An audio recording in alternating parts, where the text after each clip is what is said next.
Buenas noches, Buenos Aires. Buenas noches, Brasil. Yo soy Grace Maya, hablo de Buenos Aires. Hoy seguimos con una serie de entrevistas con vino y hoy hace como una néboa en Buenos Aires, muy diferente de Brasilia, que es muy seco siempre.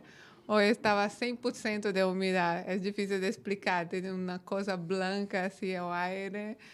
Dá como una gana de tomar un vinocito y aprovechar estas noches raras de Buenos Aires. Bueno, hoy tengo un invitado muchísimo especial. Es una persona que es muy conocida en Buenos Aires como un filósofo y conocedor de cine. Y también es ingresado de la UBA, psicólogo, Ricardo Parodi. Foi meu professor na Universidade de Cine e assim que estamos volvendo ao tema de cine depois de muito teatro e literatura. Muchas gracias por venir. No me quedaba otra, tampoco es que iba a hacer, no podía hacer otra cosa. Muchas gracias por la invitación. Era difícil decir que no. Bueno, hay como camadas nestas respostas. Sí, hay muchos significados, entre otros el que hago aquí. Pero bueno, acá estamos. Bueno, Ricardo normalmente também produz seu programa e, bueno, hoje está cambiando de silla, salido de los bastidores. Sí, eso que no traje traje de plumas, pero bueno, vamos a hacer lo que podamos. Iba a hacer el baile de caño, pero acá tampoco tienen caño, así que no me queda otra más que presentarme como pseudo filósofo. Não. Bueno, como este programa pasa en Brasil, acá en Buenos Aires creo que no hace falta presentar, pero acá en Buenos Aires Ricardo es conocido como una persona que tiene muchísimo conocimiento en cine y creo que no hay otra persona que conoce tanto de cine como Ricardo Parodi. Y también es conocido en las calles como el filósofo del sexto piso. También conocido por varios bancos acreedores, por la policía y otras cosas, pero mejor no contar eso. Bueno, seguimos de la presentación. Ricardo, vos sois ingresado de la UBA como psicólogo, pero tu O área sea, de egresado, no ingresado. egresado. Puedo ser ingresado en algún hospital Esta es una palabra que psiquiátrico o normalmente por el estilo. se usa acá en Buenos Aires, ¿no? Soy psicólogo formado por la UBA, pero trabajas mucho con filosofía y directamente con un tema cine. Yo en realidad ingresé a estudiar filosofía, pero todavía estaba en la dictadura. Por lo tanto, era difícil estar en la facultad de psicología, de filosofía, perdón. Era muy difícil estar en la facultad de filosofía porque uno no sabía a quién tenía sentado al lado y todos los que estudiábamos filosofía éramos considerados psicobolches. Teníamos tendencia a ser comunistas, cosa que era cierta en mi caso. En aquella época era. Pero bueno, no quería despertar demasiadas sospechas, ya que uno tenía a alguien sentado al lado y podía desaparecer en cualquier momento. Era complicado estar en la Facultad de Filosofía. Y en aquel momento el nivel de la Facultad de Psicología era de paupérrimo para abajo. Paralelamente yo ingresé a estudiar cine en lo que ahora es la NERC, ¿sí? Tenía otro nombre antes. De hecho hice el curso de ingreso y todo lo demás. Y siempre comento esto porque es una cuestión que sobre todo en nuestro país en estos momentos es urgente tratar de preservar de la mejor manera posible. Y esa cuestión tiene que ver con la memoria. En aquel momento, después de rendir todo el examen, uno tenía que tener una entrevista a solas con algún oficial de la Marina, ya que la Junta Militar, que era compuesta por el jefe del Ejército, el jefe de la Aeronáutica y el jefe de la Marina, se habían repartido en las distintas instituciones porteñas, en las instituciones del país, mejor dicho. Y todo lo que era cine y televisión le tocó a la Marina, porque el almirante Macera tenía ilusiones de ser presidente democráticamente, entonces iba a usar los medios ¿sí? De hecho, fue candidato.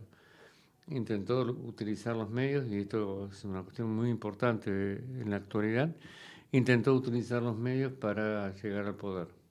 Entonces uno, después de todo eso, tenía que tener esa entrevista a solas con un representante de la Marina, alférez, qué sé yo, capitán, no recuerdo los grados ni me interesa recordarlos precisamente, pero tenía que tener una entrevista con ellos y te preguntaban qué tipo de cine te gustaba, qué tipo de amigos tenías y cosas por el estilo, tratando de buscar tu supuesta raíz ideológica en todo esto. Si uno decía me gusta Raimundo Gleiser y el cine revolucionario del Ejército Republicano del Pueblo, seguramente no salía del instituto, seguramente era chupado por alguno de los medios, ¿sí? Si decía me gusta el cine de Palito Ortega, que fue un personaje siniestro, maldito de la historia argentina, tampoco salía, porque era muy raro que uno le pudiera gustar las películas de Palito Ortega o las películas de Sofovich, de Porcel Olmedo, lo que en Brasil se conoce como chanchada. ¿Por qué? Porque tenía mucha gente de civil, gente civil, directores muy conocidos por otro lado en Argentina. Oscar Bernay Film, yo siempre lo digo para no olvidarse de eso. Oscar Bernay Film asesoraba a la dictadura con respecto a qué tenía que preguntar y qué no tenía que preguntar. Porque ese capitán seguro que ese cine no sabía nada, ni le interesaba, pero ¿cómo sabía qué cine era peligroso, qué cine era supuestamente subversivo o qué cine no lo era? Porque había asesores, directores muy conocidos que asesoraban a la dictadura. Muchos de esos directores hoy están perfectamente vivitos y coleando.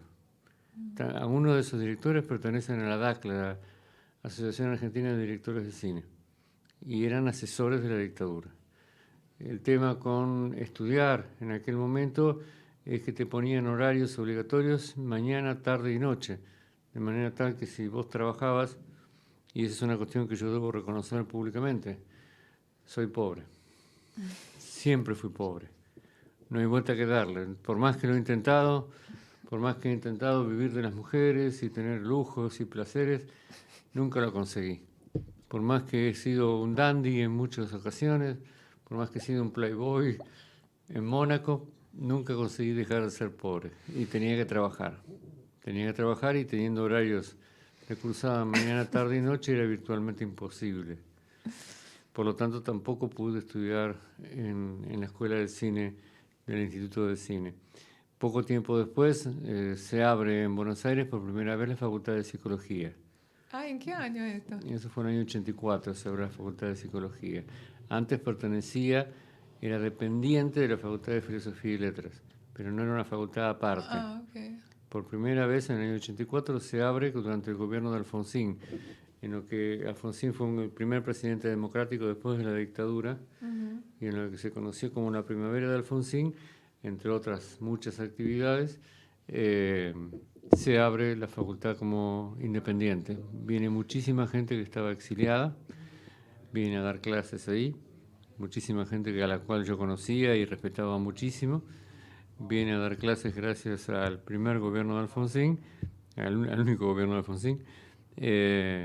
Lo lindo es que al año, 2 años después se fueron rápidamente, porque no podían mantener el nivel de vida con la inflación que había con Alfonsín, con los precios y todo lo demás, pero en ese momento todos creíamos en que la cosa iba a ser muy distinta, que la cosa iba a cambiar, que no cambió, pero en aquel momento lo pensábamos y yo ingresé en la carrera y ya que estaba ahí me quedé. Pero nunca entendí diferencia entre filosofía, cine y psicología. Para mí es lo mismo. No hay diferencia. Esa cuestión de plantear diferencias es una cuestión aristotélica. Y ya que no podía ser un dandy como yo quería, ya que no podía ser un playboy en Mónaco, digo, bueno, me quedo en Buenos Aires y qué sé yo, por ahí engancho a algún gil que quiera analizarse conmigo y cosas por el estilo.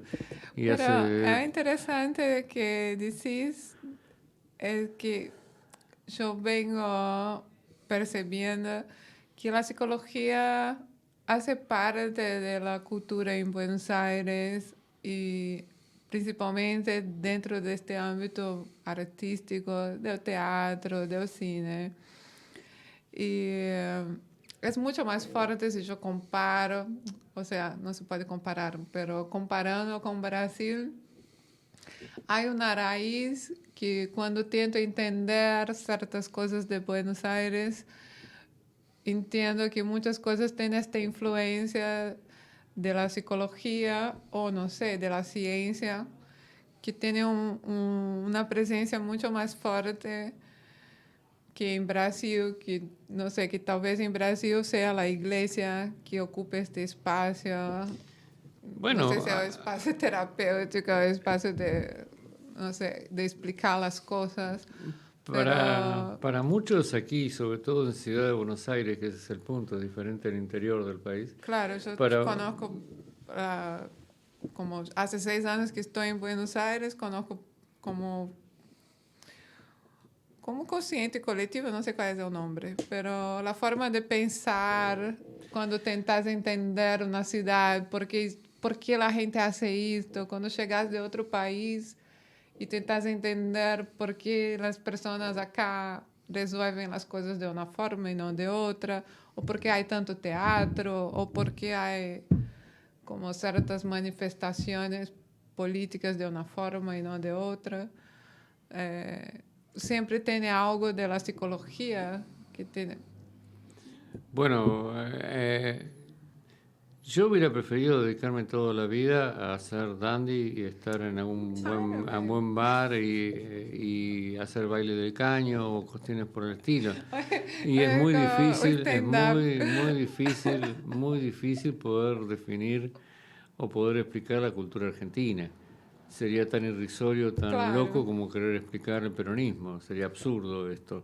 No, Pero yo no tento lo explicar, cierto, es natural que cuando lo- llegas en otro país miras la autoridad que es el hombre, lo- con las lo- diferencias que te Bueno, pero saltan. lo cierto es, como estaba tratando de decir, lo cierto es que el psicoanálisis tiene mucho peso en la Argentina, entre otras tantas cosas, y es el psicoanálisis, no la psicología. ¿Sí? Ah, psicanálisis. Entre otras tantas diferencias, el psicoanálisis ha tenido mucho peso por Ok. grandes personas, grandes autores, grandes profesionales que la introdujeron de muy diversas maneras. Una de esas maneras, muy importante, tuvo que ver con el trabajo en villas miserias, que son similar a las favelas en Brasil, el trabajo que hicieron muchos psicólogos sociales adelantados en la década del 60 y que fueron directamente borrados por la dictadura. Los que no desaparecieron buscaron el exilio como forma de supervivencia y son esos profesionales que yo comentaba antes, que son los que retornaron al país con la democracia. Y esto creo yo que tiene que ver con una muy particular forma de trabajo, una forma particular en que se fue nutriendo la cultura argentina. Yo conozco prácticamente toda Sudamérica, he estado en todos lados dando clases y la forma muy particular, no estoy elogiando con esto, no estoy diciendo nada elogioso, simplemente estoy tratando de describir lo que yo comprendo de esta cultura, lo que apenas puedo llegar a comprender. Esto tiene que ver fundamentalmente con una suerte de educación de estilo europeo muy fuerte que aprendió aquí, muy fuerte, sobre todo en la ciudad de Buenos Aires. Insisto que basta salir 100 kilómetros de aquí para que las cosas cambien por Sí. completo.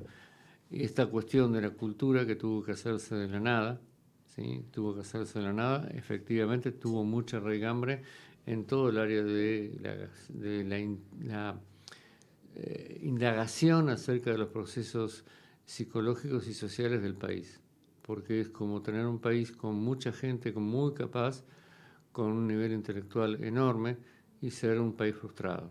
Esta es la cuestión que aparece siempre, constantemente. Muchísimos de los que ingresaban a la Facultad de Psicología en aquel momento, y ahora más, ¿sí? Lo hacen buscando resolver sus propios problemas. Se creen que estudiando psicología, se creen que estudiando psicoanálisis van a poder resolver su propia conflictividad, que es una conflictividad que está de acuerdo a la conflictividad que tiene el país. Este es un país que tiene conflictos desde siempre, que ha nacido en el conflicto, que vive en el conflicto y que va a seguir viviendo en el conflicto. Esta cuestión percibe claramente en todos los andariveles de los gobiernos que hemos tenido. Y esos andariveles, lejos de ser una cuestión escindida del orden individual, son parte del orden individual, forman parte de la psicología porteña, sobre todo, insisto con esta diferencia porque es muy grave en relación al resto del país. Y esa psicología porteña se ha nutrido muchísimo en los últimos 40, 50 años. Entonces caló muy fuertemente en la indagación psicoanalítica y psicológica, como así también caló, pero muy fuertemente en otro tipo de expresiones. Que un país con la conflictividad que tiene con las dificultades que tiene este país para poder hacer cualquier cosa que venga del ámbito cultural, produzca prácticamente 200 películas por año, es casi increíble. O que haya muchísimas actividades como las actividades teatrales que se sostienen por la fuerza y voluntad de aquellos que las hacen, sin intervención del Estado, sin subsidios, sin intervención de empresas privadas, ni nada por el estilo, sino porque hay una suerte de necesidad pulsional, una fuerte carga de energía de la gente que hace teatro por hacer más y más teatro, hasta el punto de que aproximadamente en estos momentos en Buenos Aires hay 120 obras teatrales en cartel, lo cual es inédito para una ciudad como esta. Insisto con esto de la ciudad de Buenos Aires. Tiene que ver con toda una suerte de historia cultural, de carga cultural que hay detrás, que lamentablemente veo que con el auge que está teniendo cierta y determinada forma de la política, corre serio riesgo de desaparecer. De hecho, el cine tal vez sea uno de los más afectados porque el cine es aquello que necesita más dinero que otras artes. Orson Welles decía que para escribir a un escritor le basta un papel y un lápiz. A un pintor para pintar le basta un pincel y pinta en la pared si es necesario. Pero un cineasta necesita un ejército. Entre la cantidad de gente que necesitas desde el punto de vista técnico, como la cantidad de gente que puede llegar a necesitar desde el punto de vista actoral, es mucha gente la que interviene. Y en estos momentos se está pasando por una grave crisis, ya que hay muchos movimientos de derecha que ni siquiera pueden llegar a entender esto, ni siquiera pueden entender la necesidad de un cine nacional, ni siquiera pueden llegar a entender la necesidad que implica una expresión cultural como es el cine. En estos momentos, a mediados de año, se han estrenado 32 películas argentinas, cuando hay más de 200 que no se han estrenado ni se van a estrenar. No pueden salir, no hay forma de salir, porque el 91% del mercado argentino está en manos de 5 compañías distribuidoras norteamericanas. Rodolfo Kuhn, para hacerlo más preciso, más claro, para que se entienda todavía mejor, en el año 74 escribió un libro sobre la censura en la Argentina y comenta el caso verídico, por supuesto, de 8 películas argentinas que en aquel momento estaban en cartel: La Patagonia Rebelde, La Raulito, un film que fue muy famoso aquí, Nazareno Cruz y el Lobo, que llegó a una máxima de 2,5 millones de espectadores en el 74, que era enorme, teniendo en cuenta que era un país de 35 millones de habitantes. Brasil tiene 250 millones, es completamente distinto. Yo trabajé 19 años para el Goethe Institute y recibí cantidad de pasantes, de gente que venía de Alemania y que les era casi imposible entender cómo es que funcionaba todo esto simplemente por la voluntad y las ganas de alguna gente. En estos momentos el 91% de la producción cinematográfica está en manos de 5 distribuidoras norteamericanas. En aquel momento, cuando Rodolfo Kuhn escribió esto, comentaba el hecho de que esas 8 películas impedían la salida, el estreno de las películas norteamericanas. Entonces las distribuidoras enviaron a Argentina un representante que efectivamente Argentina no era un gran mercado, no era un enorme mercado, pero $1 es $1. Cuando ese representante se fue, se puso al frente del Instituto Nacional de Cinematografía a Miguel Paulino Tato, uno de los personajes más siniestros y más oscuros que uno pueda pensar. Todavía estaba el gobierno democrático de Perón e Isabel Perón. Fue el único funcionario que permaneció en su puesto durante toda la dictadura. Pasó de un gobierno civil a un gobierno militar sin mayor problema. Lo interesante es saber qué hizo cuando lo nombran como director del Instituto de Cine. Okay. Lo primero que hizo fue prohibir las 8 películas argentinas. Prohibiendo las 8 películas se restableció el flujo del mercado de lo que las distribuidoras norteamericanas consideraban que era lo único que podían tolerar. Directamente en el documento dicen que lo que se tolera son el 30% de material nativo, Lo que se producía en Argentina era el material nativo que molestaba al material importado, que era el material norteamericano. Con la irrupción de las nuevas tecnologías de la imagen, con la irrupción de los nuevos medios, el video, eso ha sido llevado a una potencialidad enorme.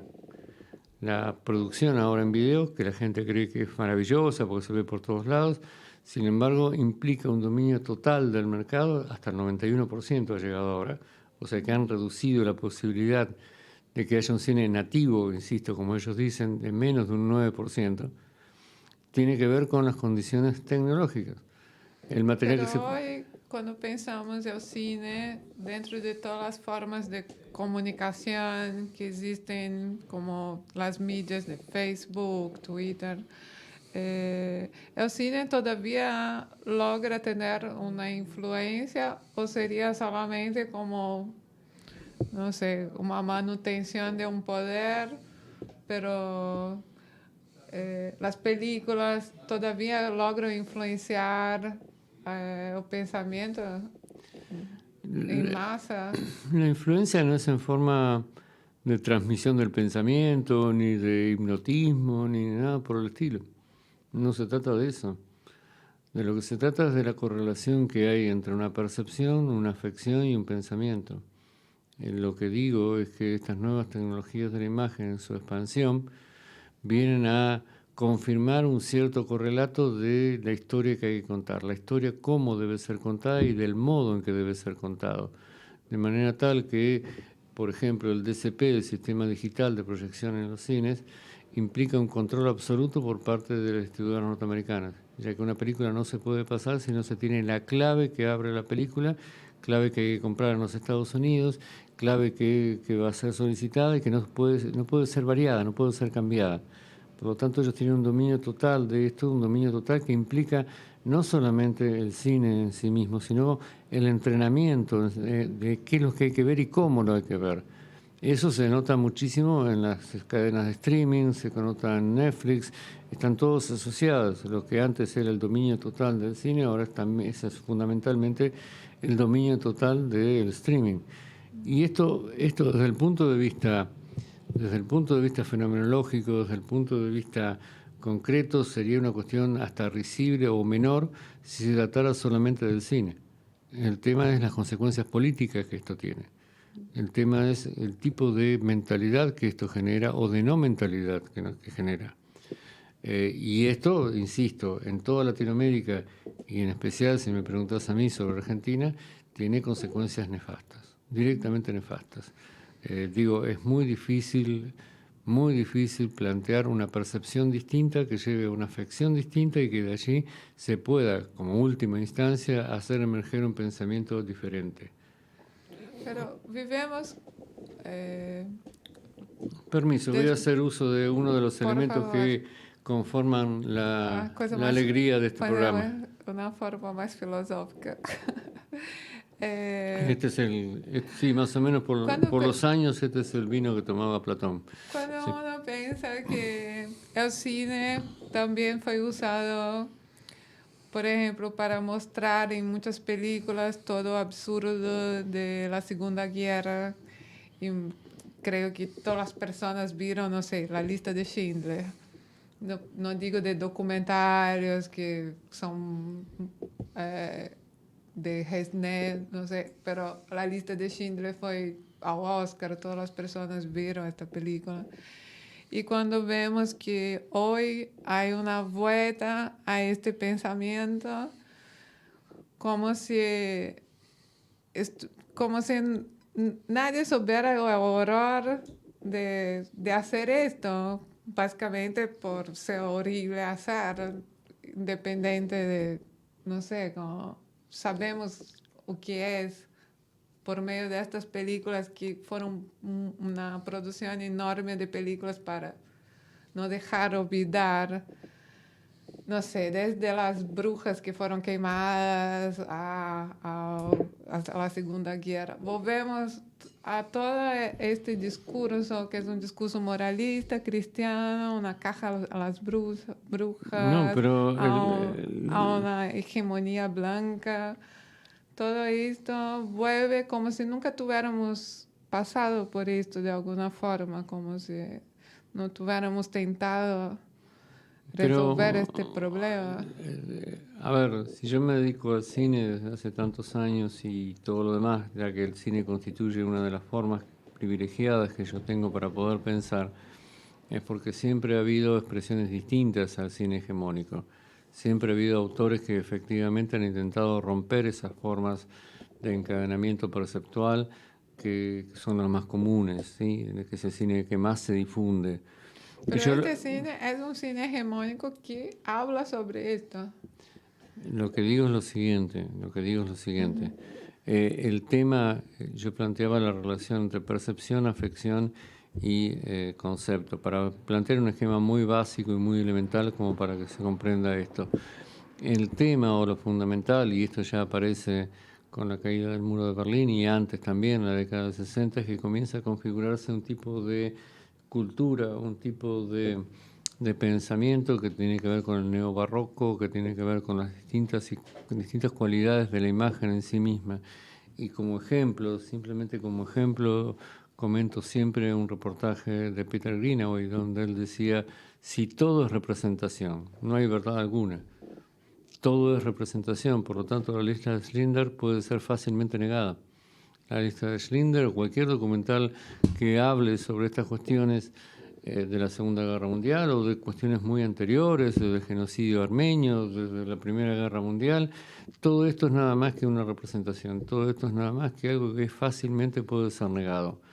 Y puede ser negado sin ningún tipo de racionamiento, ningún tipo de atributo histórico, simplemente es una película, simplemente es una opinión y todas las opiniones son falsas y todo es mentira y todo debe ser todo tiene el mismo nivel, todo tiene el mismo carácter de la no verdad, digamos que es un tema que se habla mucho ahora de la no verdad, etcétera, etcétera. Yo no me refiero exactamente a eso, me refiero al hecho de que a toda fuerza activa, a toda fuerza de creación, como la que estaba hablando antes, de tratar de ligar esas fuerzas creativas, a toda fuerza creativa se le opone, eso es un tema de Nietzsche, ¿sí? Toda fuerza activa se le opone siempre una fuerza reactiva. Y esas fuerzas reactivas son las que en estos momentos están tomando un nivel muy superior al de las fuerzas activas, que le aplastan por lo menos, que aplastan fuertemente a esas fuerzas activas y que están buscando de cualquier manera, de cualquier forma, tener un poder más absoluto que el que nunca han tenido. No estoy diciendo que sea algo nuevo, ni estoy diciendo que sea algo que nace de la nada, en realidad tendría que remontarme al 1600, hablar de Locke, y sería todo larguísimo para explicar los orígenes del liberalismo y su variante más importante, porque el nacionalsocialismo no es irracional de que alguna vez habló Hannah Arendt. El nacionalsocialismo fue el extremo del racionalismo, absolutamente racional. Y esto que estamos viendo ahora es el despliegue total de esas formas de liberalismo y de fascismo con un agregado que antes no estaba, la estupidez. La estupidez que es infinita, la estupidez que puede ser manejada en todos los niveles, la estupidez que es graciosa, la estupidez que es el no pensar en nada, es el pasarlo bien y los demás, bueno, que se pudran, que desaparezcan. Toda revolución es una suerte de fracaso absoluto, toda revolución no tiene ningún sentido, simplemente hay que pasarla bien. Pero todavía hablando sobre la cuestión de la memoria, acá en Argentina es muy presente todo el tiempo, en, pelo menos dentro de un medio razoablemente artístico, intelectual, no sé. La cuestión de la dictadura es un tema que es marcado, hay como casi todos los artistas pasan por este tema. Una de las En Brasil, características... espera, Sí. en Brasil, la dictadura es como tal vez no tenha sido tão violenta como em Argentina. Hay como una negación completa que houve ditadura, porque na verdade los desaparecidos cambiaron de nombre y no fueron tan... No, la, se questiona que a quantidade de mortes não foi muito grande e que a esquerda também matou um monte de gente. Pero acá hay como datos bastante importantes. ¿Cómo puede ser que en Argentina haya una negación de esto?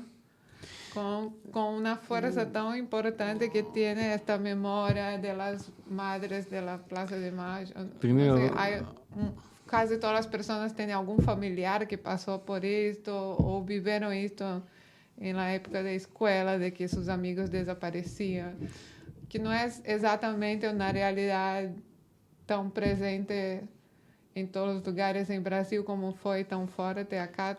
Yo no sé, como hay una cierta diferencia de intensidad y números. Y me llama mucha primero, atención que acá se pueda negar esto. bueno, primero una cuestión fundamental, dos cuestiones fundamentales que diría. Primero, Brasil no es un país, son varios países. Son varios países en uno. Estamos hablando de una población de 250 millones de habitantes contra, si tenemos suerte en el último censo, llegaremos a 50 millones. ¿Sí? La diferencia es enorme. Son 5 veces más Brasil que lo que somos nosotros. Y la otra diferencia fundamental es que Argentina fue el único país en toda Latinoamérica que hizo juicio contra la Junta Militar. Eso es un dato que a veces olvidamos, un dato que a veces no se tiene en cuenta y es muy fuerte porque todavía siguen muchos de esos juicios, todavía se sigue buscando a los asesinos de aquel momento. Pero lo concreto es que, fíjate qué interesante, que mientras muchos luchábamos porque esto se conociera, porque esto fuera información, otros trabajaban con la saturación de dicha información. Cuando me saturo de mucha información ya no quiero saber nada. Cuando hay mucha información con respecto a algún tema, sobre todo si sos joven, si no viviste eso, si tenés 20 años, 23 años, 24 años, 25 o 30 años, cuando has escuchado eso tanto tiempo, todo el tiempo, te parece que es nada más que una publicidad. Es como cuando uno escucha una propaganda y suena constantemente, suena siempre la misma cuestión, entonces uno ya no se pregunta nada ni escucha nada y todo eso le parece una tontería. De hecho, en estos momentos hay en la Cámara de Diputados varios diputados que están negando la dictadura, que están negando el genocidio que ocurrió durante la dictadura y sigue aumentando el número de gente que abrevan esto, toma partido de esto porque les consigue muy buenos réditos, les consigue solidificar una forma de pensamiento, solidificar una forma de idea de mercado que según la cual nosotros no somos Estados Unidos porque no estamos adoptando las mismas leyes del mercado de los Estados Unidos. Si adoptáramos esas leyes sin tener en cuenta el periplo histórico de los Estados Unidos, que es lejos el mismo periplo histórico que tuvo la Argentina, pero si simplemente adoptáramos las mismas medidas, seríamos todos blancos, rubios y de ojos celestes, que es lo que estoy esperando hace rato, ser rubio, blanco y de ojos celestes. Ah, pero ya soy rubio, blanco y de ojos celestes. Y eso lleva a que haya personajes hasta ridículos, irrisorios, como Milei, por ejemplo, que es un personaje que es un fascista irritante. Es un fascista irritante que no sería objeto de absolutamente nada si no hubiera toda una serie de medios que lo han entronizado como un candidato muy serio. Y lo más terrible de todo es ver la terrible, pero muy dolorosa presencia que tiene entre la juventud. Entre la juventud que evidentemente no vivió este proceso de dolor, este proceso sanguinario que fue la dictadura. Y entonces aparece esta idea de que, digo, para que se entienda, la cuestión que yo comentaba con respecto al cine norteamericano, a la cuestión de cómo se congenia, cómo se fractura una forma de percepción, estos chicos no tienen otra forma de percepción. Entonces todo lo que uno diga desde el punto de vista histórico, todo lo que uno pueda argumentar desde el punto de vista racional, todo lo que uno pueda argumentar desde el punto de vista de intentar una reflexión que sea disruptiva con respecto a estas formas de pensamiento, no es percibida, no se puede percibir. Y aparece un personaje nefasto como este Milei y es un payaso que llama la atención Sí, tenemos Bolsonaro. Pero como hay, por un lado hay una poeta de este cuestionamiento que es la cuestión de la familia, de la moralidad y de la libertad, una palabra clave dentro de todo esto. Pero de alguna forma vemos que es tan grotesco la forma que vuelve, tan pobre, tan poco... no, no quiero decir que el fascismo estaba bien hecho, pero parece que agarraron esto y hay una degradación con el mismo estatus de horror. ¿Cuántos Pero caracteres? cuando vemos Milei y Bolsonaro, son personas como ineptas de una capacidad de discurso, de gusto, y que levantan una idea de soberanía nacional vendiendo todo, extremadamente colonialista, no sentido de Estados Unidos ahora como colonizador. Y no, hay una degradación de lo mismo. Pero, ¿cuántos caracteres admite Twitter? ¿Cuántos caracteres se utilizan por WhatsApp? Escritos, me refiero. 220 en Twitter. Toda la historia puede ser resumida en 220 caracteres. Cuando uno dice, bueno, cuando uno se ha formado de otra manera, que ha tenido una suerte de interrogación permanente con respecto a la cultura y con respecto al acontecer político, la cosa es muy distinta. Yo siempre comento que tengo archivos donde está José Agustín Tosco, que Tosco fue uno de los impulsores del Cordobazo, un intento de revolución que hubo en Argentina en 1969. Tosco era un sindicalista, ¿sí? Tosco era un sindicalista que trabajaba para Renault. Y de hecho hay un gran reportero argentino, un gran intelectual argentino que en cierto momento quiso entrevistarlo durante el Cordobazo, ¿sí? El mismo que fue autor de lo que después se conocería como en película como La Patagonia Rebelde, Los Vengadores de la Patagonia Trágica, ¿sí? Osvaldo Bayer, ¿sí? Él lo quiso entrevistar en cierto momento durante pleno Cordobazo, lo fue a ver a la fábrica donde trabajaba, preguntó por él y le dijeron, sí, está allí manejando aquel torno. Estaba manejando el torno como cualquier día. Y yo tengo archivos donde Tosco da discursos de 1 hora y 20 para los obreros. Discursos con una profundidad, con una claridad y una racionalidad absolutamente inéditas para cualquier persona, cualquier chico que hoy escuche eso. No lo podría comprender, no podría entenderlo, se perdería los 15 minutos.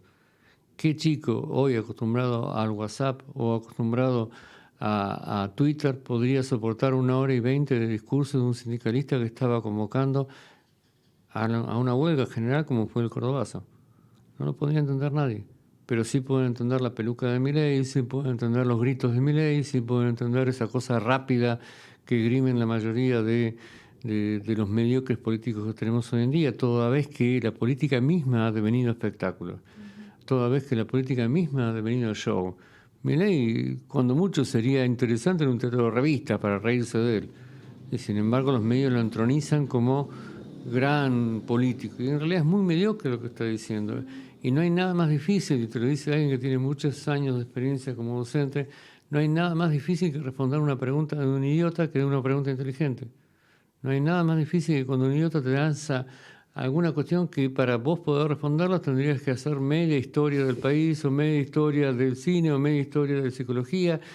Es mucho más fácil para el idiota ganar más espacio, sobre todo en un momento donde los medios se encargan, pero con una profusidad que nunca hubo antes, se encargan de difundir esta idiotez, se encargan de difundir esta mediocridad, se encargan de hacer del propio periodista no un periodista, sino un ser que opina de todo, saben de todo, opinan de todo, continuamente.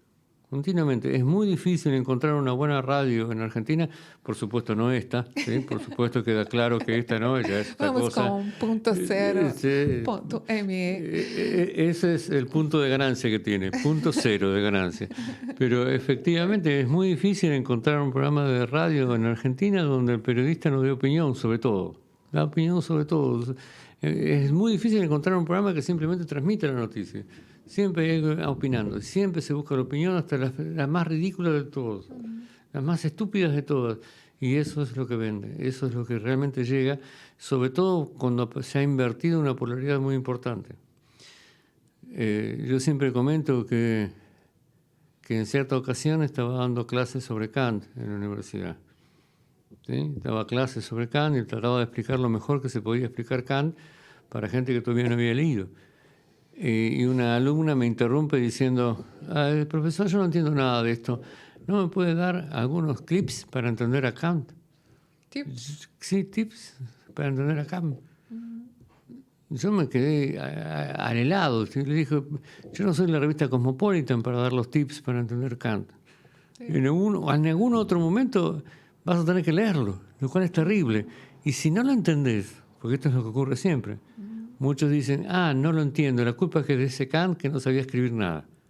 La culpa no es mía, porque una de las cuestiones fundamentales del liberalismo y el fascismo es la entronización del yo como única garantía. Como incluso los supuestos libertarios lo que hacen es entronizar la idea de yo como elemento superlativo. Si no entiendo Kant, la culpa es de Kant. Si no entiendo Hegel, la culpa es de Hegel. Nunca es mía. Nunca es que yo no me pongo realmente a investigar, a estudiar, y es mucho más fácil apoyar a cualquier candidato, cualquier periodista que dice pavadas, que ponerme yo a investigar, ponerme yo a estudiar, ponerme yo a desarrollar un propio caudal de ideas. Esto es lo que está ocurriendo en toda Latinoamérica, y Argentina no es la excepción. Y al mundo, tal vez. Tenemos siempre la cuestión de... ¿No hay música hoy? No hay música. No tenemos música hoy. Se acabaron los músicos, se murieron todos los músicos brasileños. Brasil no tiene música. Brasil es un país que no tiene para nada música. No tiene... Oiga, estoy perdiendo el ritmo. Bueno, hoy separé una música que es de Hamilton de Holanda. Ele foi criado em Brasília. Ele nasceu em Rio, pero dizemos que Hamilton de Holanda é de Brasília, é um orgulho de nossa cidade. E o tipo de música que ele toca é chorinho. É uma música muito sofisticada. Eu, na verdade, não saberia explicar de forma mais musical o tema, mas é uma música que não se conhece muito. No se escucha mucho, tal vez, en Argentina, aunque tenga muchas músicas con músicos argentinos, y traje una versión de Piazzolla con Hamilton de Holanda. Es instrumental, es como una guitarra con muchas cuerdas. Y según tengo entendido, con un guitarrista bastante interesante. Sí, bueno, escuchamos.